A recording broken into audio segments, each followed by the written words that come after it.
Let me ask you something. If your life depended on a revolver cartridge in the real world, which one would you actually trust? Because there is power on paper, and then there is power you can truly run, power you can control, power you can place accurately, power you can manage when everything goes sideways. I've seen it more times than I can count. A guy steps up to the firing line talking big, grabs a Magnum, and the first shot surprises him. The second shot humbles him. At that point, he is not running the gun anymore. He is fighting it. That is what this video is really about. Not hype, not ego. Real-world performance. What these cartridges actually do, what they were designed for, and why some make sense for practical use while others only make sense in very specific situations. We're starting with the proven classics, the rounds that earned their place in self-defense, law enforcement, and hunting. Then we move into the serious stuff: wilderness defense, large animals, bad angles, heavy bone, and close encounters. By the end, we're talking about cartridges that feel like a thunderclap in your hands. Some of these are practical. Some are pure insurance when you are deep in the wild, and one of them should not be touched unless your fundamentals are locked in. Grip, stance, trigger control, and the discipline to stop shooting when your form starts breaking down. These are not fun rounds if you run them wrong. Let's get into it. You already knew the .357 Magnum had to be here. Any serious revolver cartridge list starts with this one. When you hear .357 Magnum, you know we are talking about real handgun power. This cartridge came from a collaboration between Smith Wesson and Winchester back in 1935, and it is widely recognized as the first true Magnum handgun cartridge. It was a major step up from .38 Special. Typical loads use bullets from about 110 to 180 grains, with velocity usually landing between 1,100 and 1,500 feet per second, depending on barrel length and load. Energy commonly sits around 500 foot-pounds. Combine that velocity with that energy, and you get deep penetration with serious stopping effect. Larger targets, heavy clothing, and tough intermediate obstacles are exactly where the .357 Magnum shows its strength. Its track record is rock solid. Yes, it has recoil, but revolvers chambered for it are built to help manage that recoil. That is why it has been trusted for decades in personal defense, law enforcement, and even hunting. It brings strong velocity, efficient energy transfer, and aggressive wound channels that can stop a threat quickly. For hunting, it can absolutely take deer or wild boar, as long as you keep your distances reasonable. And here is the major advantage: it also runs .38 Special. That gives you flexibility, lighter recoil for training, and more control when you want it. Out of everything on this list, the .357 Magnum is the most versatile option. Now we step up to the .44 Magnum. This is where things start getting serious. But unlike some of the heavier hitters coming later, this is still a cartridge a committed shooter can learn to control. Developed in the 1950s by Elmer Keith, the .44 Magnum was built to outperform the .357 Magnum, and it absolutely did. Typical loads push bullets from 180 to 300 grains, with velocity reaching around 1,500 feet per second. Energy can climb to roughly 1,200 foot-pounds. That is a major jump in power, but the reason the .44 Magnum works is that you can train with it. You can learn it, and once you do, it delivers deep penetration and heavy impact. For human threats or large animals, it has the horsepower to handle both. Those larger bullets create wide wound channels, and the energy helps drive through muscle, bone, and even light cover.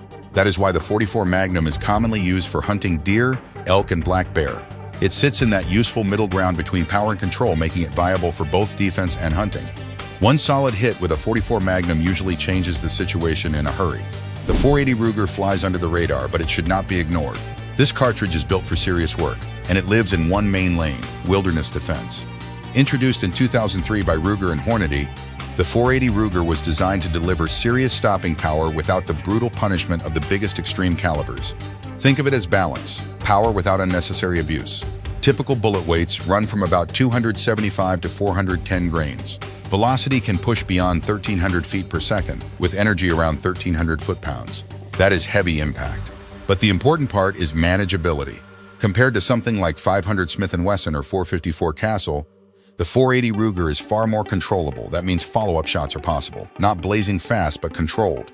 This round is highly effective on large animals like elk, moose, and black bear.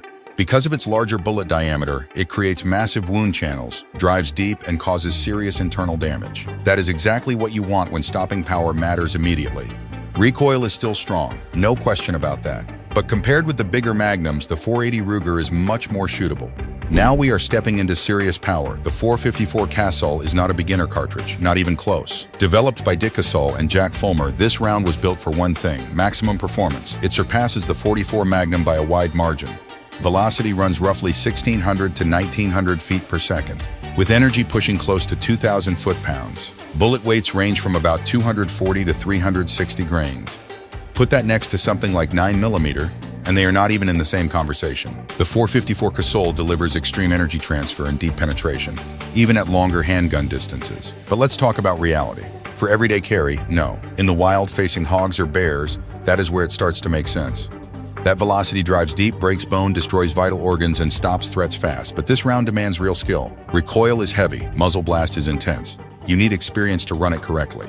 Revolvers like the Ruger Super Red Hawk and Taurus Raging Bull help manage that recoil, but even then the .454 Casull is still a serious handful. Now we are at the top, and I'll be straight with you. If your fundamentals are not solid, stay away from this one. The 500 Smith & Wesson Magnum is on another level.